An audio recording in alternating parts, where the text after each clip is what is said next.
Alô? Alô? Alô?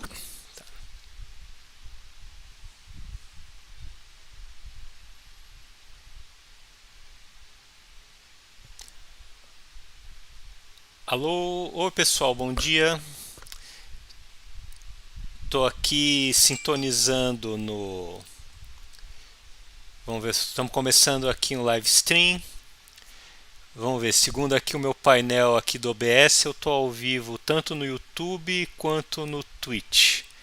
Não tem ninguém assistindo ainda, mas bom, primeiro porque eu nunca anuncio aí os meus live streams, né? Preciso, tá chegando a hora de eu pegar e montar um calendário. Quem assistiu mais de um live stream meu sabe que eu sempre falo isso, mas eu preciso realmente ver isso se eu quiser ter algum público, né? Mas de qualquer maneira, eu tô falando aí para quem vier assistir depois a gravação, né? Bom, pessoal, só para eu começar aqui, vocês estão vendo na tela, tá disponível aí no Amazon o meu livro em quadrinhos, Nina no Mundo Subterrâneo, O Rato é o Gato do Rato. A história aí da Nina, né? Uma menina que ela estava explorando um laboratório abandonado, ela ativa uma máquina acidentalmente e a máquina acaba transformando ela numa ratinha e ela vai parar na cidade subterrânea dos ratos e agora ela precisa encontrar o caminho de volta, né, para a superfície. Está disponível aí, está à venda na Amazon, tanto formato impresso quanto formato Kindle. E para quem é cliente Kindle Unlimited, o livro está disponível para leitura gratuita, tá? Então, se vocês tiverem curiosidade, vocês podem dar uma olhadinha aí na Amazon ou entrar nas minhas redes sociais e para também ter mais informações aí sobre o livro, tá? Então vamos lá, o que eu estava fazendo aí nos dois últimos live streams, eu estou desenhando aqui o Pipo, que é um dos personagens aí do meu álbum. Então vamos lá, estou aqui com uma tecnologia melhor. Estou aqui sem, ah, tinha recebido aqui um WhatsApp, era do banco. Mas enfim, nada profissional aí de ficar vendo o WhatsApp durante live stream, mas tudo bem. Então, pessoal, vamos lá, vamos continuar desenhando. Aqui eu consegui acertar a minha tecnologia aqui, o OBS, para eu ter uma. Para vocês poderem ver, ter uma. Ó, mesmo se eu tiver um zoom enorme, vocês vão estar vendo aí uma miniatura aqui embaixo da imagem da minha câmera. Vocês estão vendo uma miniaturazinha do desenho que eu estou trabalhando fazendo, né? Mas enfim, vamos lá. Vamos continuar fazendo cleanup aqui da line art da ilustração. Desenhozinho bem simples, né? Não é só o personagem sem fundo. Talvez eu devesse começar a desenhar nesses live streams aqui, começar a desenhar um pouco de cenário também, né? Mas vamos vendo como é que as coisas vão evoluindo aqui, né? Por enquanto estou sozinho aqui, nem sei se alguém vai vir assistir, né? Eu não anunciei nem nada, eu ainda não peguei muito jeito, né, de fazer live stream, mas a gente vai se acostumando, né? Se alguém for assistir isso daqui, opa, tem alguém no Twitch, bem-vindo aí. Se tiver alguma pergunta, fazer alguma observação, é só se manifestar. Aliás, eu nem sei bem, às vezes o Twitch aparece uma pessoa ou outra para assistir, eu fico na dúvida se às vezes é um espectador, um espectador ou se é algum tipo de sinal do sistema do Twitch. Mas se quiser fazer alguma pergunta, se manifestar, fica à vontade. Opa! Opa, no, can't see the screen? Hmm. Hello, you can't see the screen? Okay. Sheesh. Let me see then. I'll access the channel in. I'm going to access the channel at Twitch. Let me see. Twitch. I'm looking here in my computer. My smartphone. Let's see. Where is it? Aqui.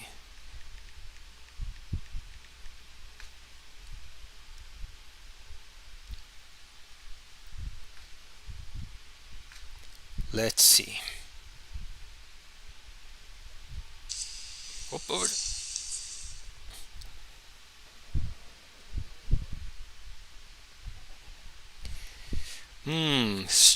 Strange. Let me see something here.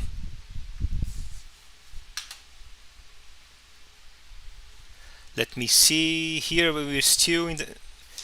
There's a big delay here on Twitch.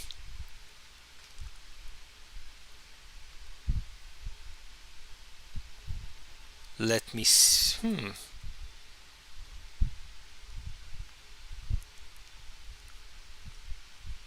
Let me see. Weird.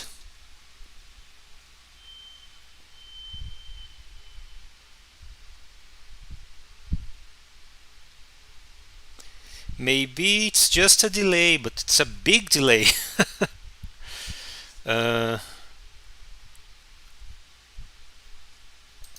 I think it's a matter.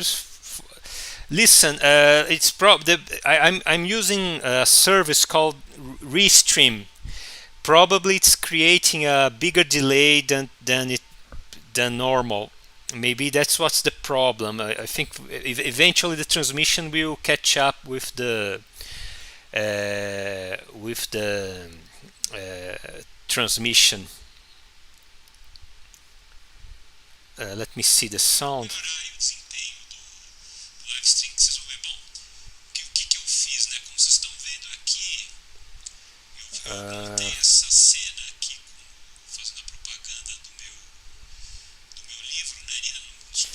Oh, no. Oh no, I was looking at an older live stream. Let's see here.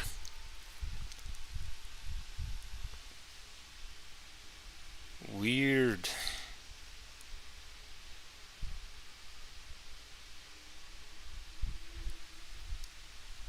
Am I offline? I don't know. 7 minutes. Oh no, I don't know. Here I can see the.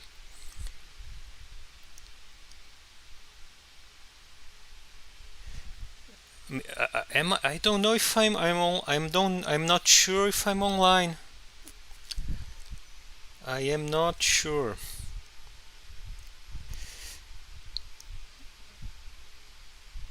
Let me see in the Twitch app.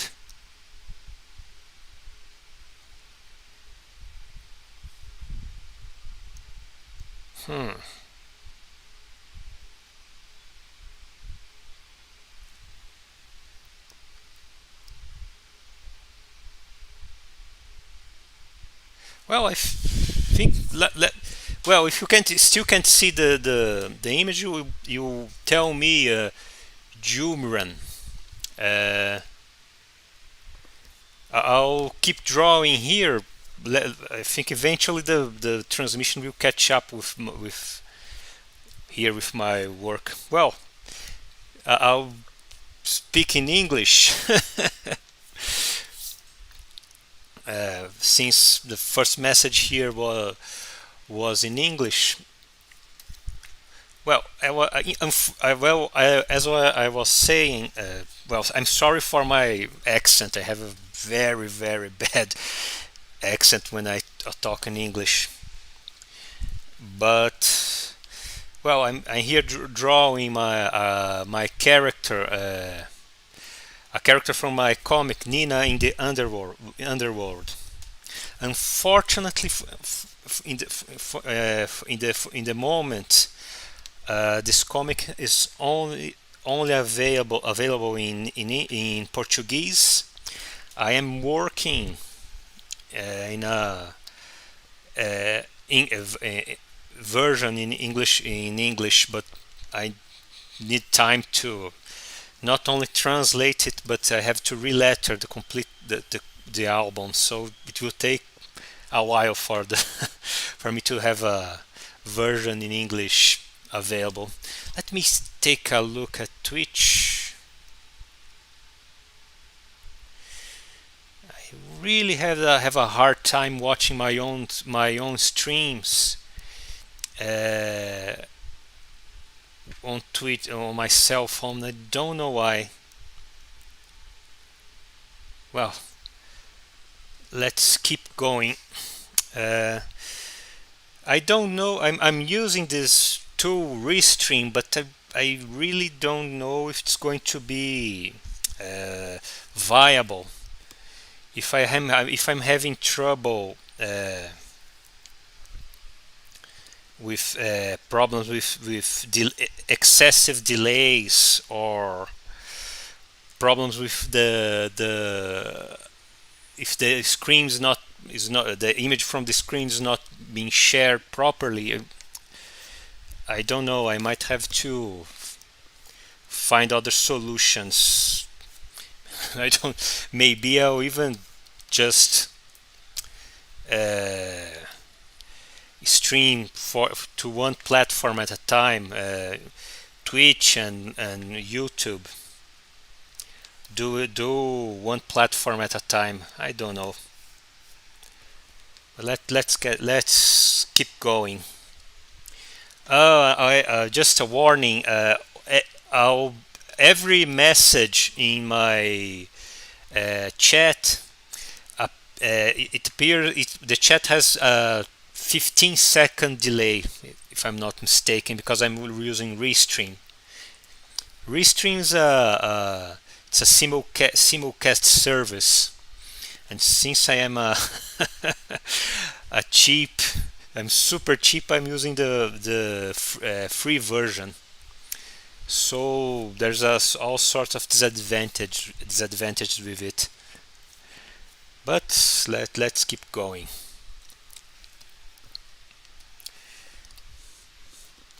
If anyone watching this has a prefer that you speak in English or Portuguese, maybe a little French, I can do it. This is something I should start thinking about, having streams in different languages, but I have to organize myself for that. Get this belt buckle here.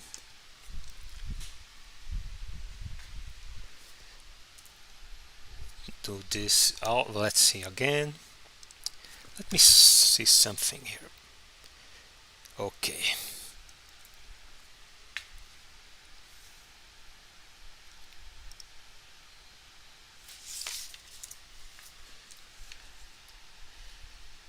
Using the circle tool from Clippaint Studio. Also looking here the way I organize the display, maybe I should diminish the size of the screen share,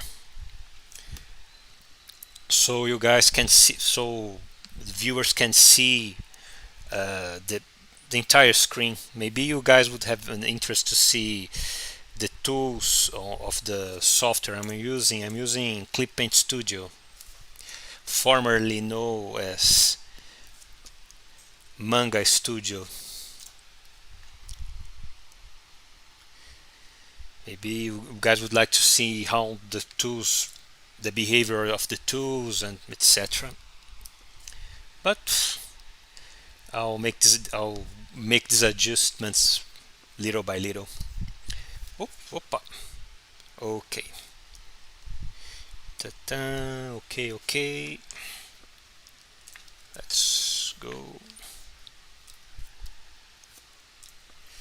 I really need to finish the English version of my album, but I'm really having short on time. I have a lot of things to do. Well, that's the problem with indie publishing.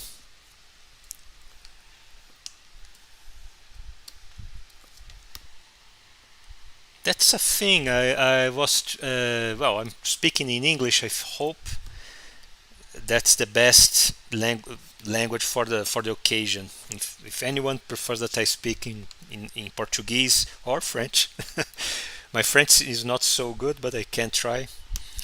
But and Portuguese is my home language, mother language, right? But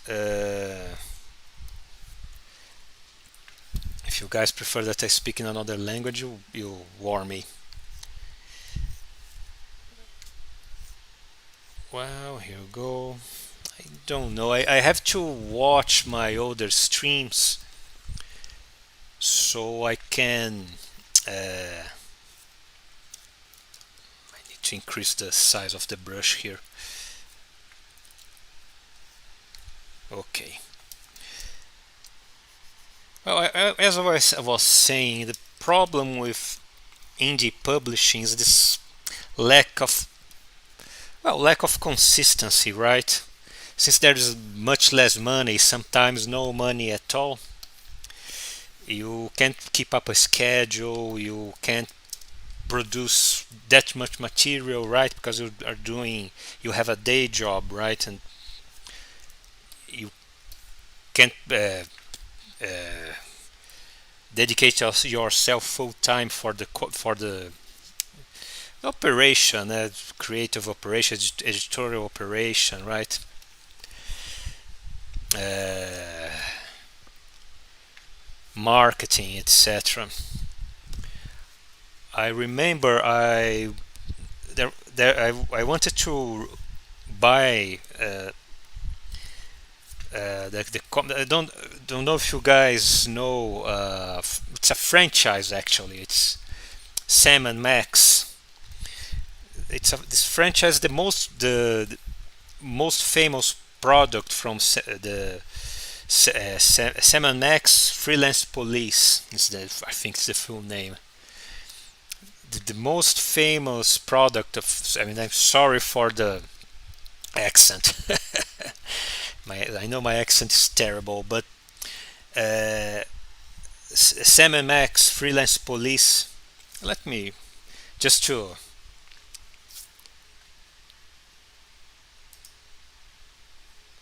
so you guys can have a know what I'm talking about. Sam and Max. Opa.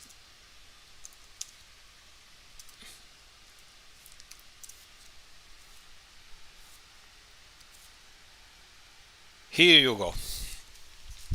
It's these two characters, the bunny and the dog. Uh, they started as a comic book. I think a comic strip actually. But they became really famous with computer games of those point and click video games.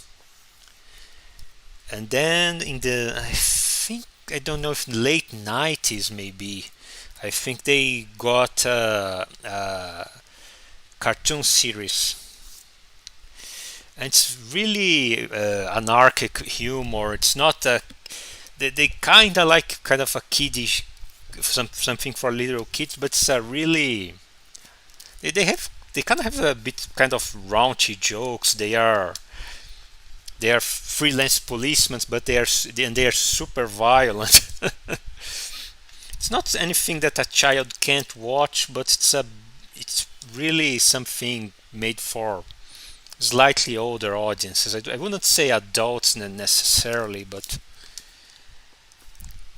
kind of older kids maybe, and some maybe some adults also. But let me do something here.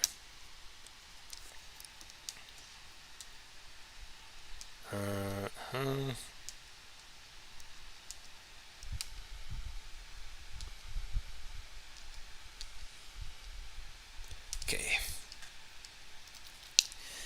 But anyway, I wanted to buy those the comics, but they are out of print. They've been out of print for a long time, and I didn't find a electronic version, legal electronic version, and I couldn't buy them. And that's the problem. That it's an indie comics, and you think, well, why didn't the author puts, I don't know, in Kindle or Apple Books or whatever? Probably because he has no time. Don't know the name of the author of Sam and Max, but that's a problem with indie media in general, right? Sometimes you have animation movies made independently, and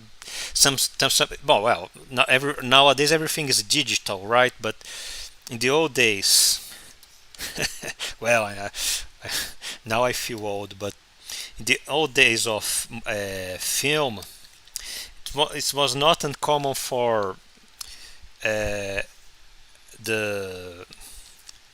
film prints of indie animation movies to be lost. People, the author of the movie keeps the film prints at his garage at home, and then when he notices the humidity in the garage destroy the movie. I know of cases like that. It's a pity because sometimes you lose very good stuff like this, or maybe you cannot. The movie becomes inaccessible because you don't have. Since there's not a strong professional structure promoting the film, the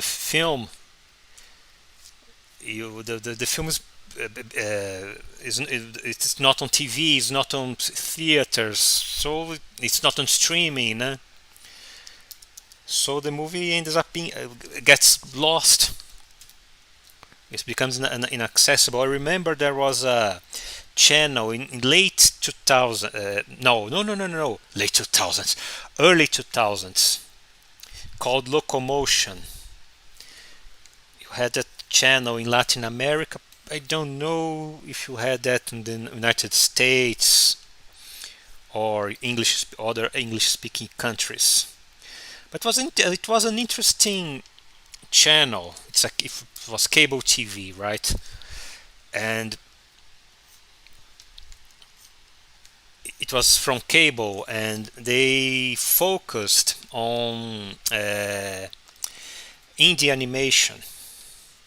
The problem is that really, because indie animation generally doesn't have a strong and efficient uh, commercial structure behind them, it's really difficult to have a channel with 24 hours with a 24-hour grid with just indie animation. I think I never worked well. My professional contact with animation is very limited, but I'm guessing it's very complicated for you to get enough indie material for a 24-hour grid in cable. So they started also to broadcast old cartoons from the 80s, G.I. Joe, things like that. And also they started broadcasting anime. And they still published indie animation. But eventually they became a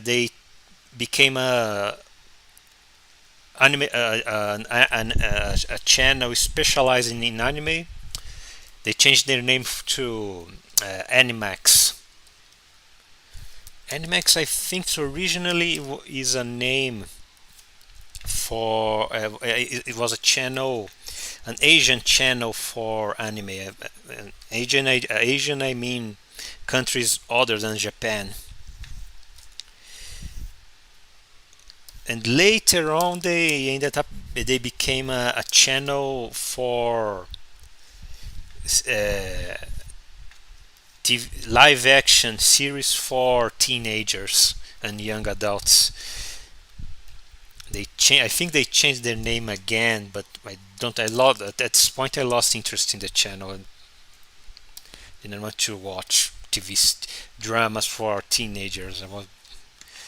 At that point, I was I'm in my 20s. I'm an animation fan, but I still watch animation for children, depending on the animation, but or teenagers in the case of anime. But I have no interest in teen dramas.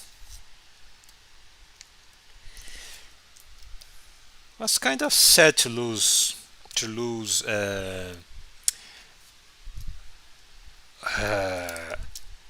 Locomotion and Animax. Locomotion, they had some indie feature films, animated feature films. They have some TV series, stop motion TV series, stuff from England. They had two. I remember two British series in stop motion. One was Rex the Runt. Let's get some visual aid. I have to stop drawing to show this, but let's see if I can. Rex the Runt. Here we go. I think this is a British show. It was stop motion. It was kind of interesting. These little doggies who who live together. It was adult animation. And there was also another show called Villa's Crapstone, but I can never find these. Let's see, Crapstone. I think it's Villa with double L. I can never Crapstone. I can never find this show on the internet. There you go.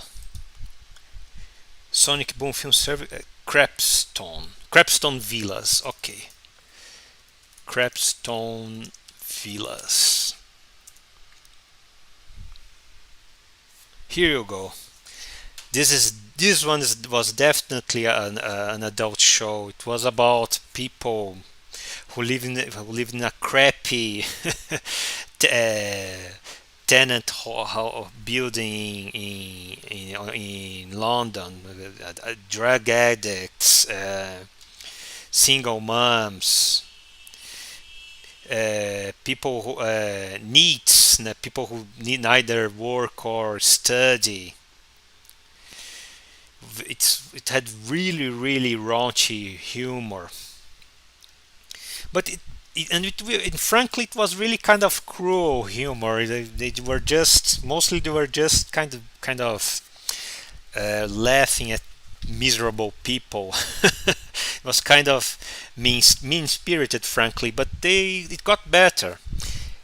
It kept this raunchy style, but how can I say this? They started to view their characters with more, I don't know if more sympathy, but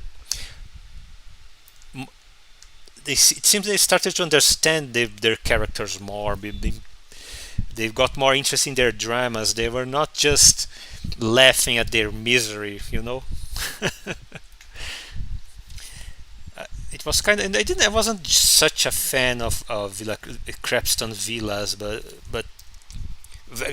Crapstone Villa was the name of the building where the characters lived. but it was kind of interesting. They really started to get into the situations and the drama from of the characters. Got really it became started to become really interesting beyond cruel humor. It's kind of, maybe it's worth seeking out the show and watching it. I don't know how available it is. There was also uh, uh, another movie. This one is a feature film. I think it was a mini series produced by BBC. It was called Truckers, and it's based on a Terry Pratchett some Terry Pratchett books. It's the books about the gnomes. This really takes my rhythm. I, I really this really I I have to stop drawing to show you guys this stuff, but I think it's worth showing. Truckers, gnomes. There you go. Here you go. Terry Pratchett Truckers. You guys can look it up if you get interested in this. It was a very interesting story. It's about the gnomes. These little tiny people. They are the size of a Smurf, and they live in they live in the countryside, or they hide in people's homes, and they are like elves or gnomes with a G. There is this group, this little tribe of gnomes. They live on the countryside, but life on the countryside was too harsh for them. They ended up always being eaten by foxes.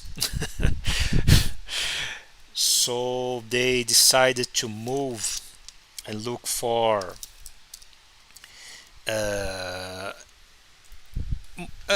first an environment where life would be easier, and they end up uh, finding a shopping mall, and they discovered that at the shopping mall there was a community of gnomes living inside the shopping mall,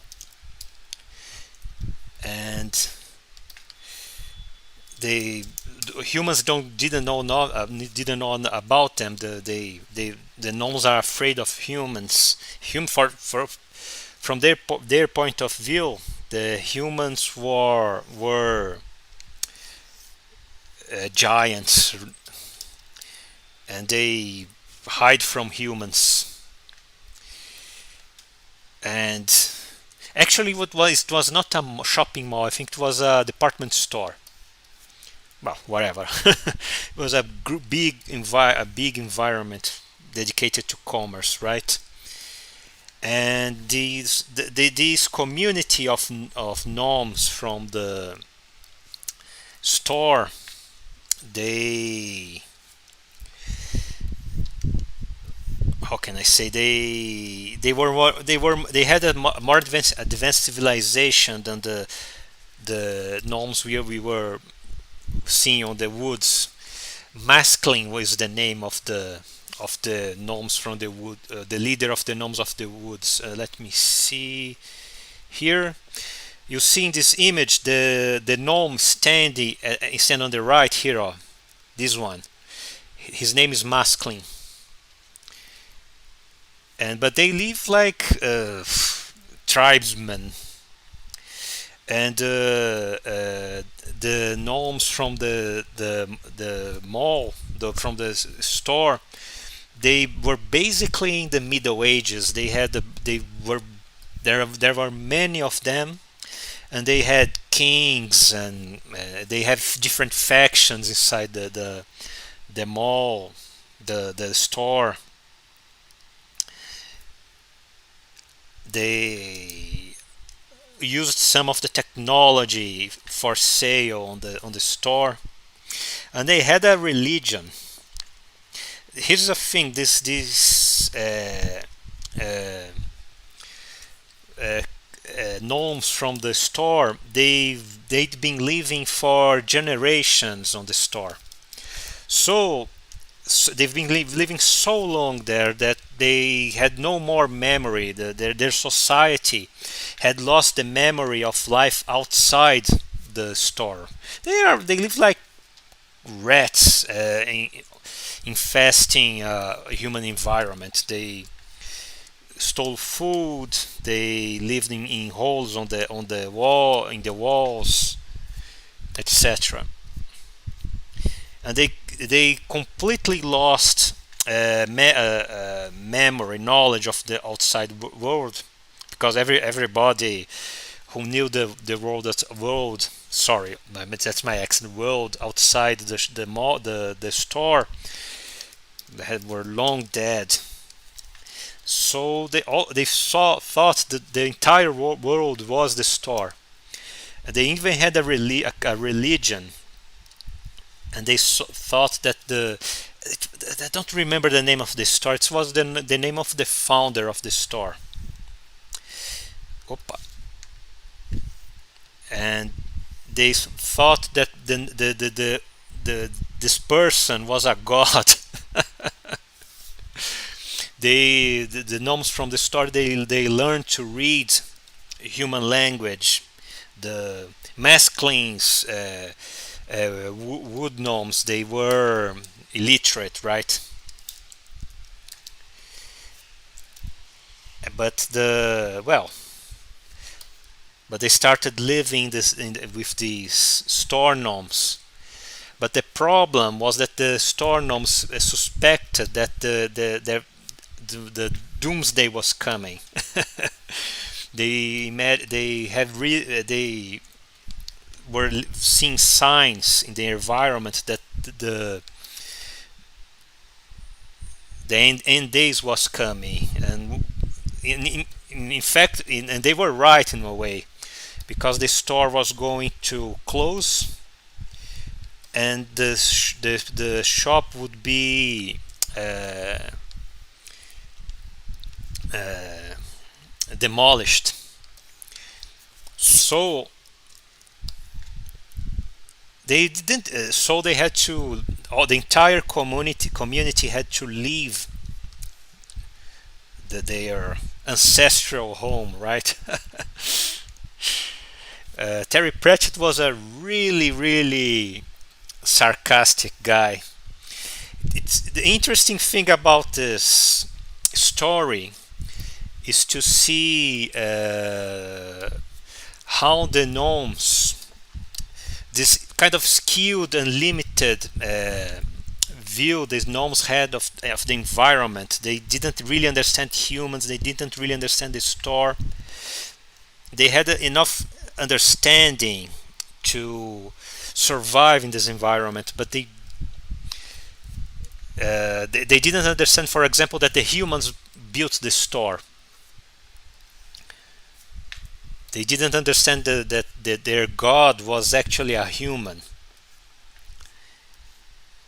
So it was really that was really, well, that's kind of how we live, right? We have a limited knowledge of our own environment, right? We have modern science today that informs us, but for example, there was a time where humans thought that the earth was flat, for example, right? They really didn't understand that we were living in a planet that had the shape of a sphere. Ooh, damn. So it was So that's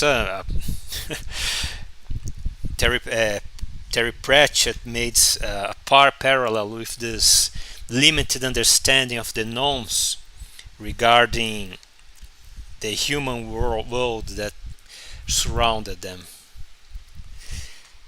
Also, in the end, well, the spoiler coming. This is a spoiler for the story, but Masklings, wood gnomes, they had an artifact, an ancient artifact that that his tribe had possessed for generations.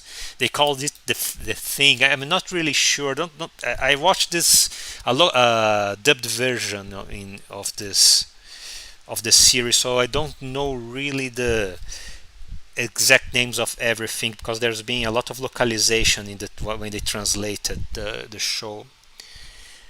But I think they called the thing. It was a little box with shiny, with blinking lights, and this box was intelligent. It would talk to the gnomes, help them out, give them advice. And we later learned that this box was actually a super advanced computer. And then here comes the spoiler. The gnomes were not magical creatures from folklore. They were actually aliens. They came from a planet of gnomes. But I think their ship crashed on Earth, and they had to live for generations deprived of their technology. So the knowledge of the technology and even the knowledge of their own history was lost. So they lived in this state of ignorance, right? Their ancestors were even more advanced than humans, but they lived in this state of ignorance, right? To be frank, this story helped to inspire my own comic. that's part of the reason why I'm talking about this right now, because the rats that live in the underground city in my comic, they don't know they don't know anything about the surface world.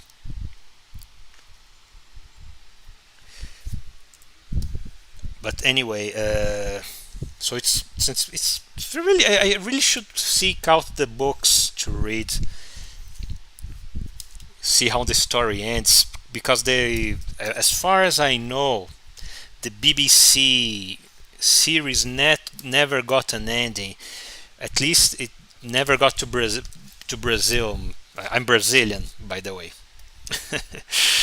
The BBC the story never got to see the ending of the story in the TV series. But where the story ends,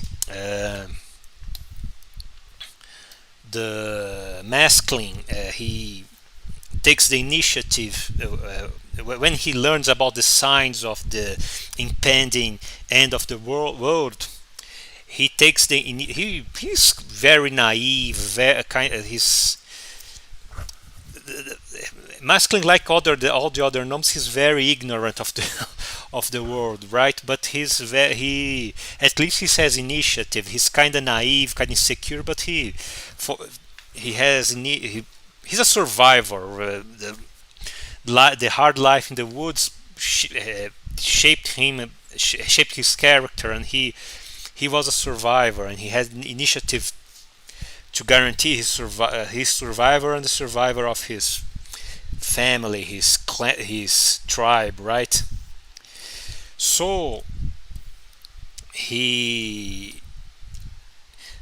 the gnomes from the store, they were more advanced than the masklings wood gnomes, but they were much more conservative. They were much more, how can I say, attached to their ways of life, right? So they really hesitated to take the necessary measures that was leaving their store. And that's understandable, right? Because that's their entire world. How do you simply abandon all that, right? But Masculine, number one, he had this survivor's mentality, right? And on the other hand, he didn't have an attachment to the world of the store and the culture of the store. So he becomes an ally to more open-minded gnomes from the store, and he ends up convincing the kings and dukes and the nobility of the and the clergy also, all the leaders from the store gnomes, to do the right thing and abandon the store before it was closed and demolished, right?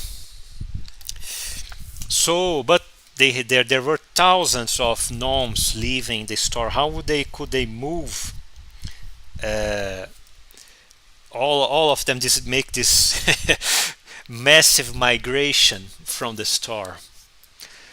And the solution they found was to steal a truck.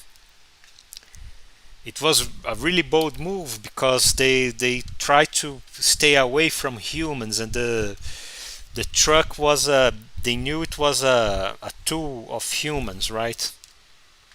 No, well, that's one problem. The second problem, it was from their perspective, the truck was a vehicle created for giants to operate, right? It's impossible. It would be impossible for a tiny gnome. A gnome, they're the size of action figure. I think they had the height of my stylus, right? And how could they take control of a truck? Well, they created a system of ropes and counter rates and etc. And so a number of gnomes working together could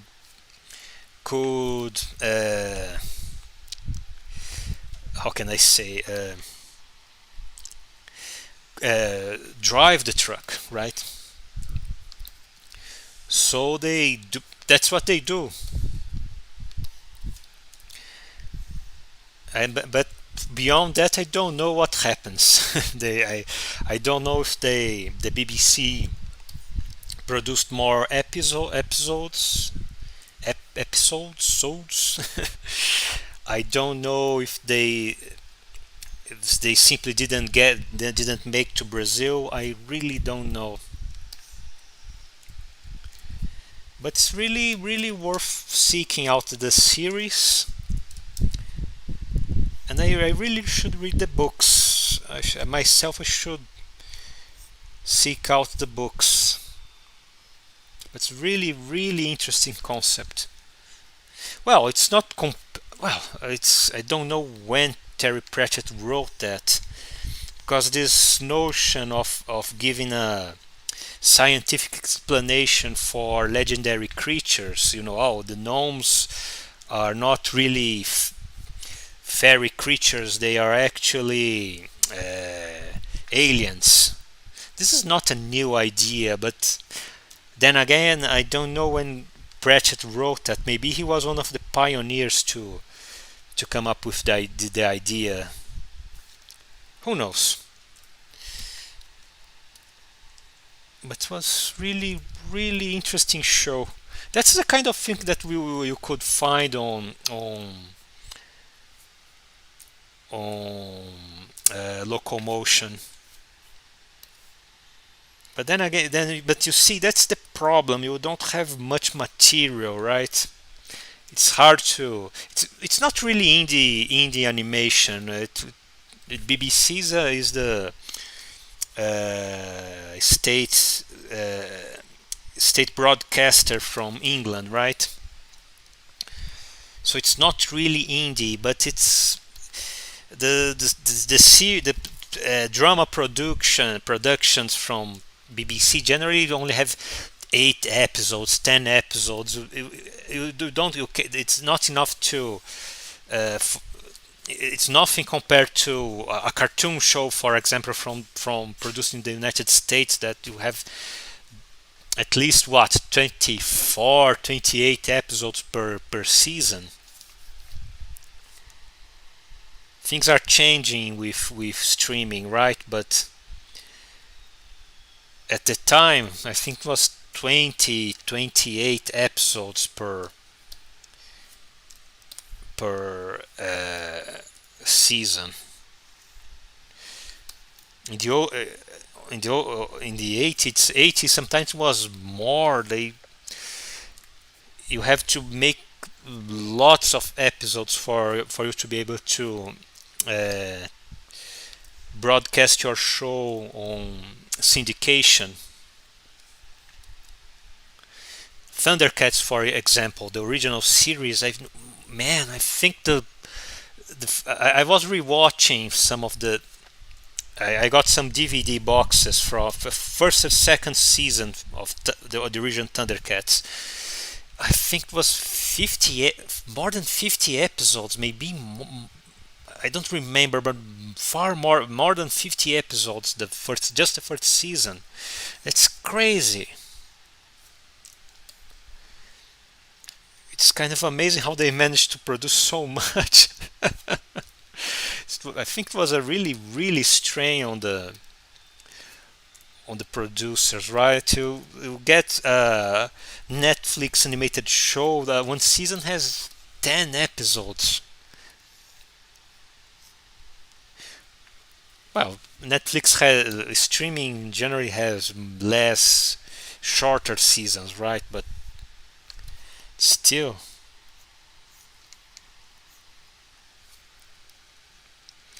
Come to think of it, Locomotion had a lot of stop motion material. What else did they have? Anything more else interesting? There was an app. I won't be able to show images of this one because I don't remember. I don't actually remember the name of it was a feature film. Might be a Spanish film from a stop motion film. Unfortunately, I don't remember the name. Maybe I can make a little research, and if I find it, I can show in another live stream. I won't start make a research here because I want to draw, but it was really weird movie because it was a story about a little girl, and the show it's stop motion animation, and the show looks really kiddish.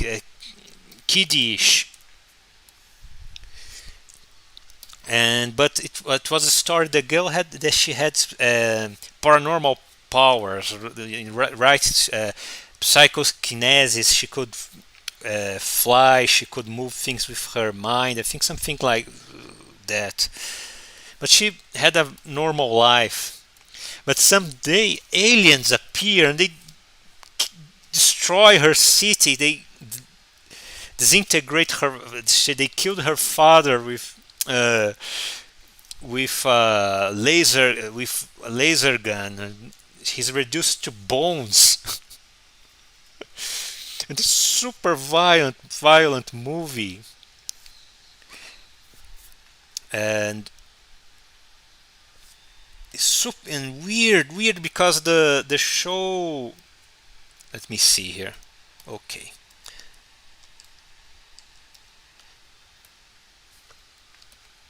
Really weird show. You have the city completely destroy, everybody dead, and then the girl starts to use her powers to fight the aliens. It was really, I think, was really inspired by what is the name? The 4th of July, Independence Day, the movie, that movie from uh, about an alien invasion, in which you have that famous scene of the alien death ray from the flying saucer destroying the White House. They were really inspired by the destruction scenes from that movie, I think. And eventually the girl enters the mothership of the aliens, and she finds other aliens in there being held prisoner. And then we find out that the leader of the aliens, he was actually a larva from of it. He was not an adult. He was sort of a larva of this uh, alien species, and this species, there was a species of space conquerors, and they had a ritual. Uh, the larva, this larva was about to become an adult. They were like butterflies. There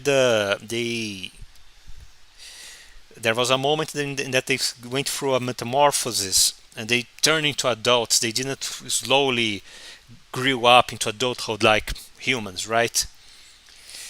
But these species, they had a ritual in which the larva, before becoming an adult, it had to extinguish a certain number of a certain number of alien species. They went to these larvae had to take an armada of warships and invade a certain number of planets and exterminate life on those planets.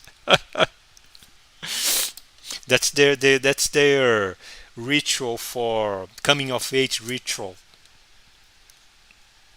So Earth was their last uh, uh, his last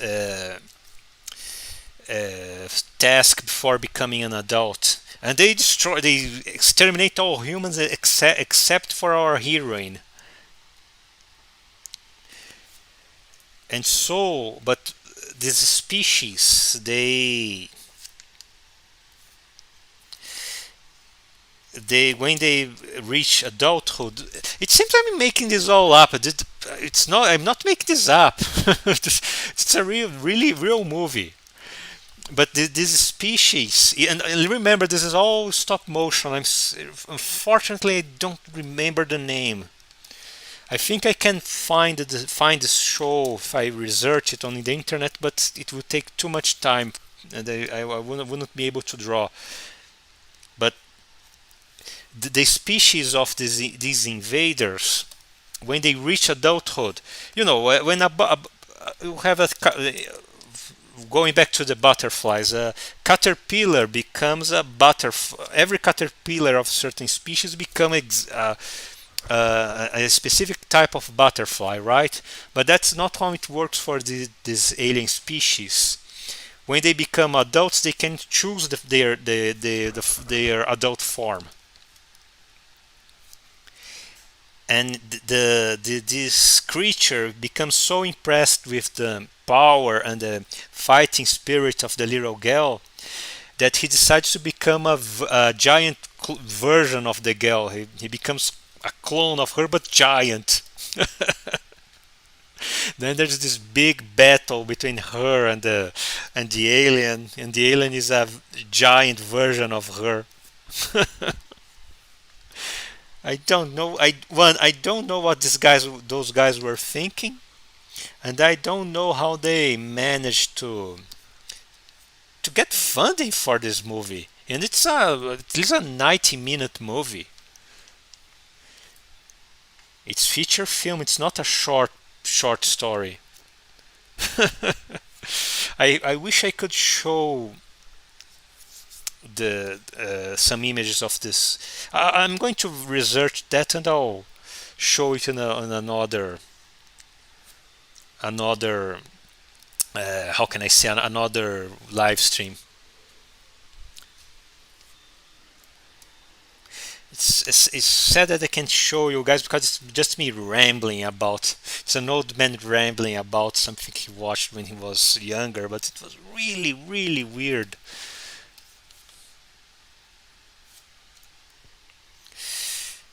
But I'll look it. I'll look it up. Then I don't think there is any kind of community posting on uh, on Twitch, right? I have to explore more the Twitch website, but I can make a maybe I can make a community post on YouTube. I don't know how community posts work there, but I'm transmitting on YouTube. There's nobody of YouTube watching, but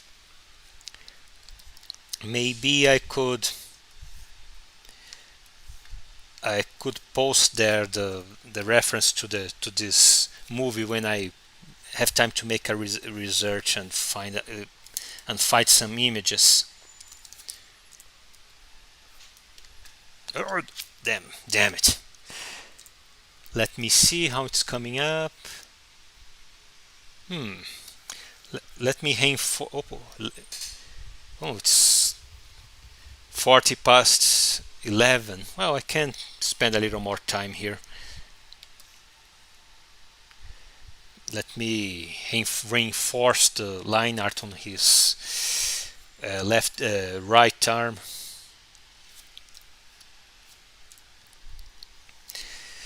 There was also what's the name? A Ralph Bakshi movie that they would broadcast once in a while. It was called uh, American Pop. It was basically the story of I wouldn't say a dynasty of musicians, but it was father and son and grandson. It was and all of them were musicians. They were talented musicians, but none of them got to be big stars, even though they had the talent to be big stars. Then they were all kind of lost souls. They were sons of mobsters, drug addicts, people like that. It starts, I think, in the 1920s with a jazz player, and it ends with a rocker, uh, rock, uh, a rock and roll guy from the 1980s. And it was a show from the 80s, so it was present at that time, was present day. And it was a show all made with rotoscopy. This one I can show. Sorry. Let me show you guys.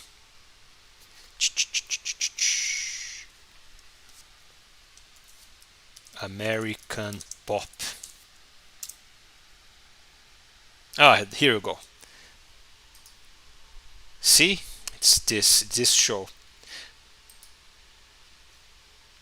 Here, this is the I think this is the grandfather. This is the grandson. This is what this. Here is the 60s. This is the 80s. This one here's the 1920s, 1930s, and it's all rotoscopy. They film artists, actors, and then they draw over the each frame of the film. Well, supposedly that will create a more natural movement, but if you use too much, and frankly, Bakshi uses it way too much. it ends up looking weird, gives that uncanny valley effect.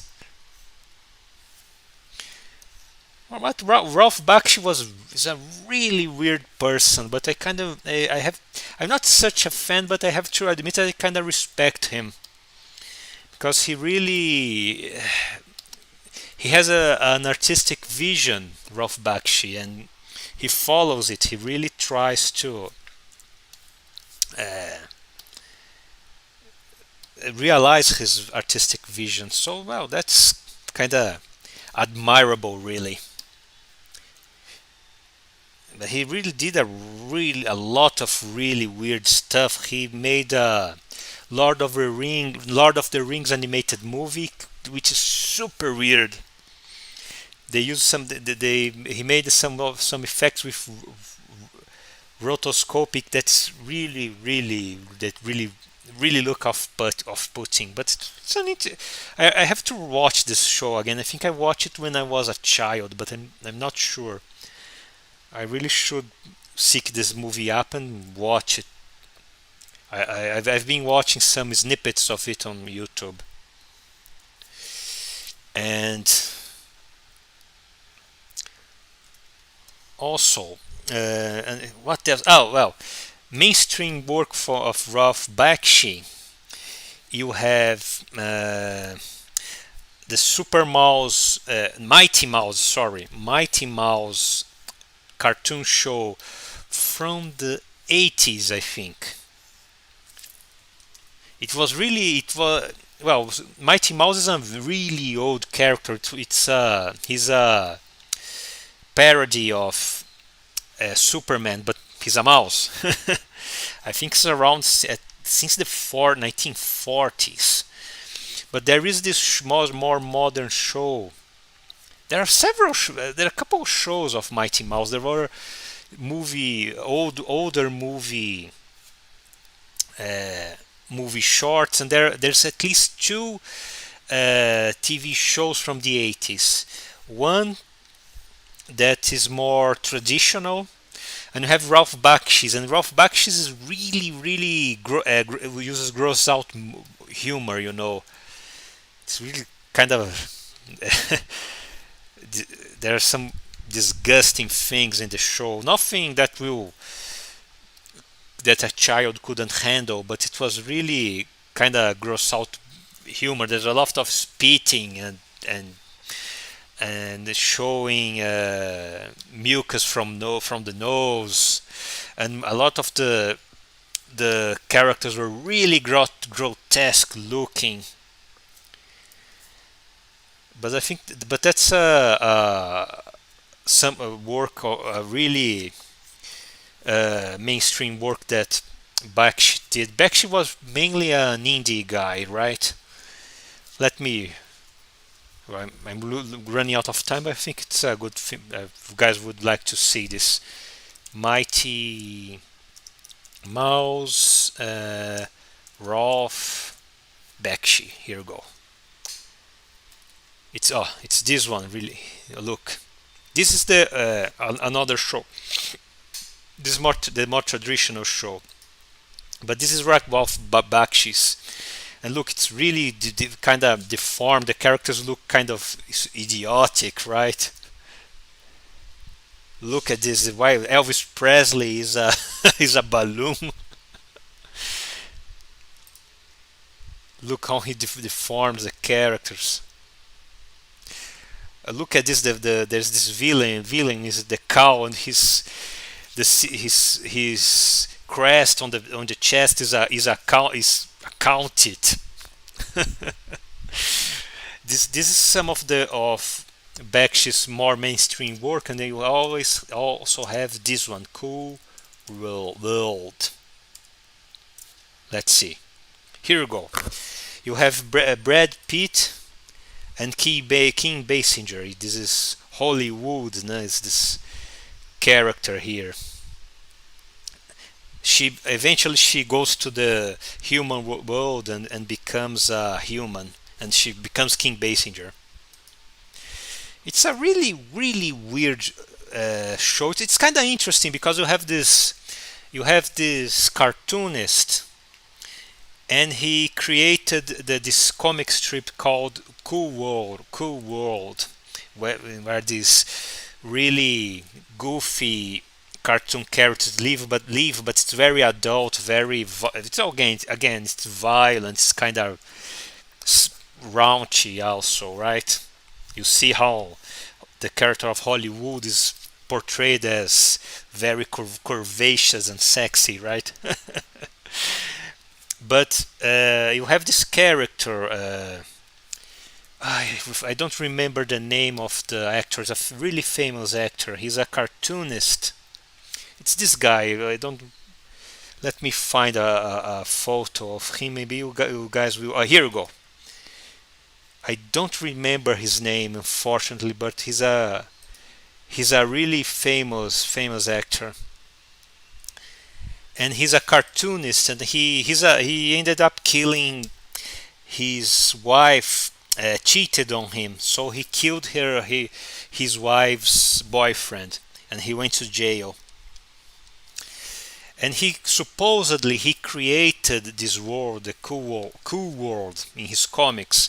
But actually, the cool world. Sorry about my pronunciation there.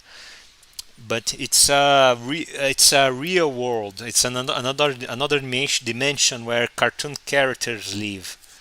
And somehow he had I don't know. I don't know if it was Hollywood that was sending him images of this dimension to manipulate him. But he was somehow in his comic strip, he was channeling the reality of this dimension. And Hollywood had a plan to be able to move to our world, right? And it's an adult movie, right? So for her to be able to do that, to go to the real world and become a human, she had to make sex with a human. But that was strictly forbidden in the cool world, right? Because it would break the. They never explain exactly why. It was a confusing movie, and I've watched it decades ago, literally decades ago. But I think it would break the the limits between it would break the barriers between the dimensions, and that would destroy both dimensions, I think, or at least transform both dimensions into chaos. But the movie has problems. The animation is very how can I say, kind of janky and precarious, but it's a very interesting movie. The cool world itself, it's made of cut out it's painted made of painted buildings, but it was they use a lot of cardboard cutouts with the buildings painted on them. It's really creative. I think if you guys go watch this movie, you guys have to keep in mind that this is not a really good movie. It's kind of a cult classic movie. You will see some really, how can I say, the result, the overall movie is really a mixed bag, but it's a very creative movie. So you have to, so if you guys go seek out this movie, you should keep in mind it's more like a curiosity. It's not really a movie that will be sorry, will be something really polished and enjoyable. Keep in mind that, so you won't be disappointed.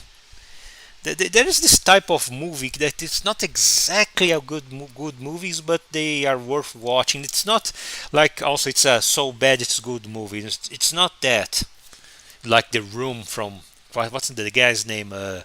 Tommy Wiseau. It's not that. It's just a created, really creative movie that didn't quite work out, but still worth watching to see the experiment, right?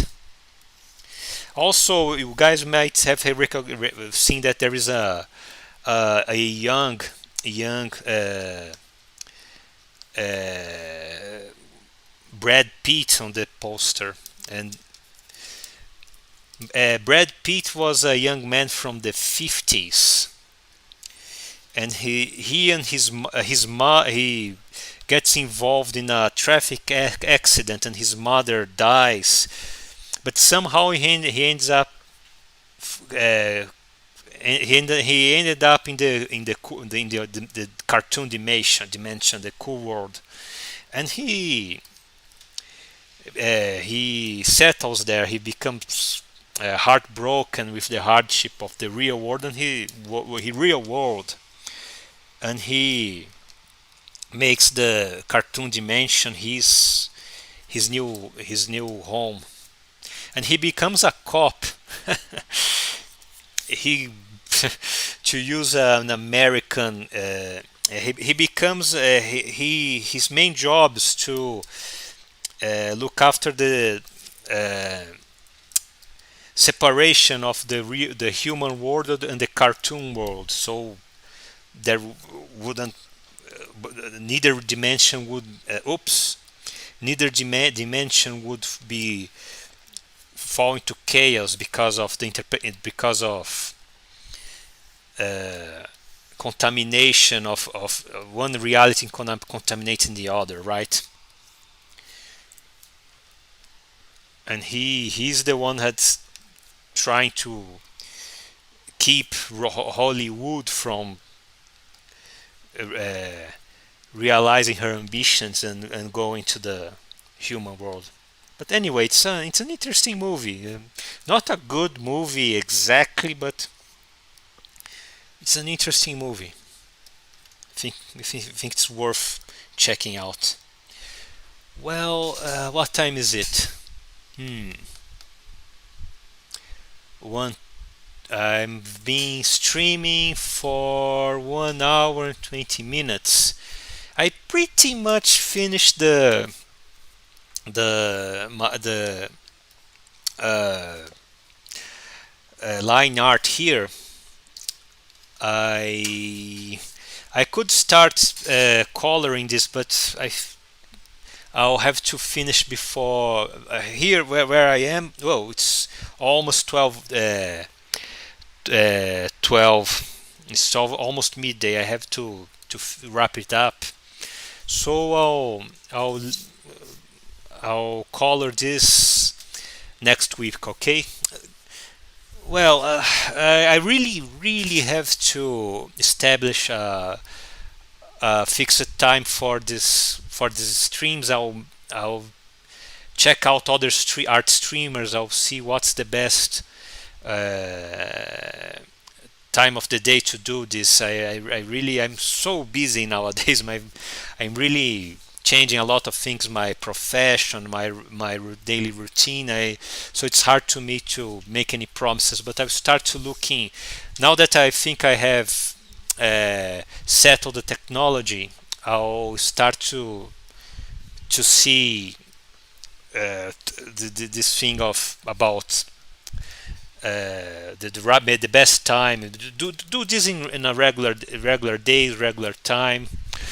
I'm doing this in English now because Jumiran here uh, was an English speaker.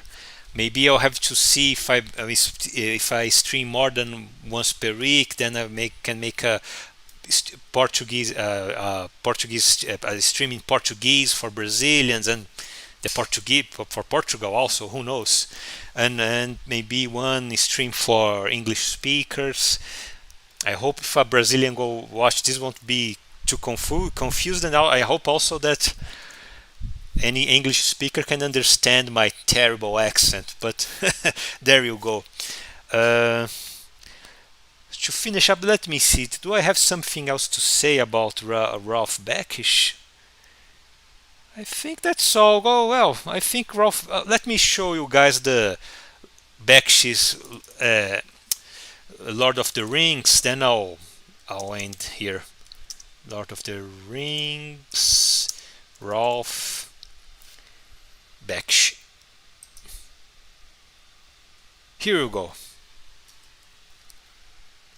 Here's the poster. That's what the animation looks like. It's not really bad, right?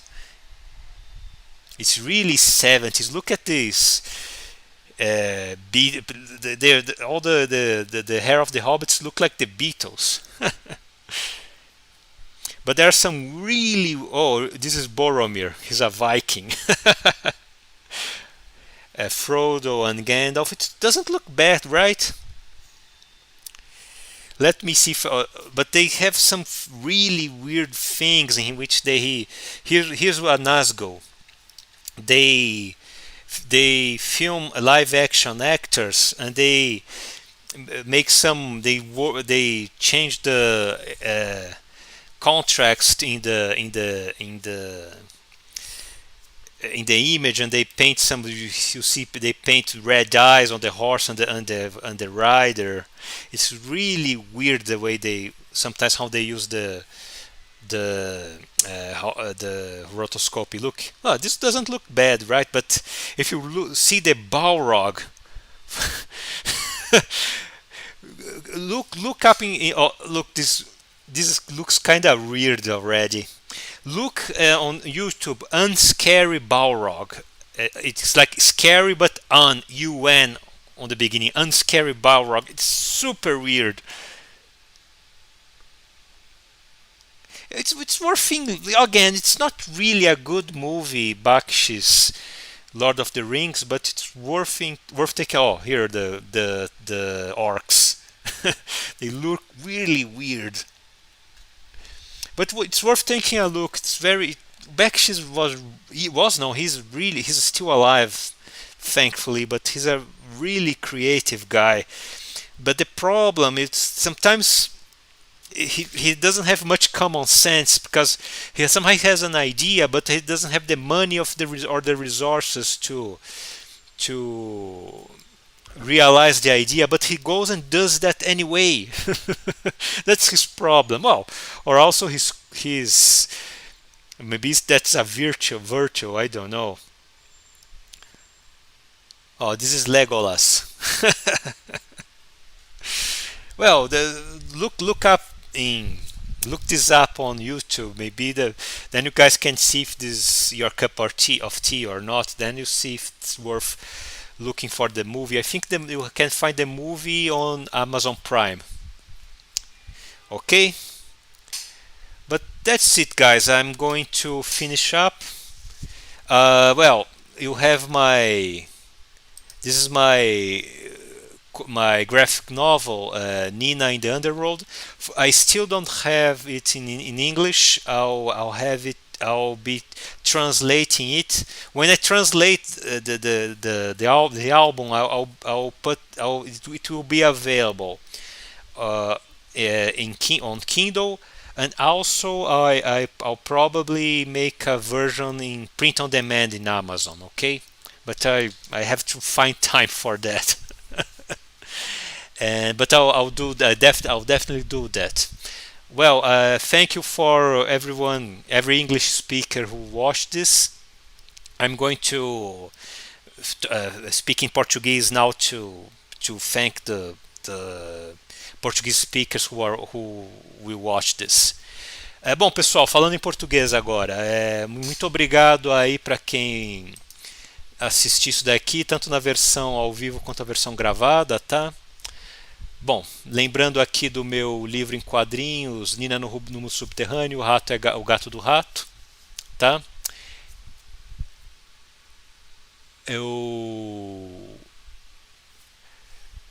Procurem aí no Amazon, tem a versão impressa, tem a versão Kindle e é gratuita e tem a versão e para quem é assinante Kindle Unlimited você pode ler de graça a versão digital. Eu, como eu falei, eu ainda não tenho aí um calendário fixo para fazer esses live streams. Geralmente eu faço no sábado de manhã, tá? Eu vou dar separar um tempo para dar uma estudada, ver qual é o melhor dia, o melhor horário para fazer isso daqui.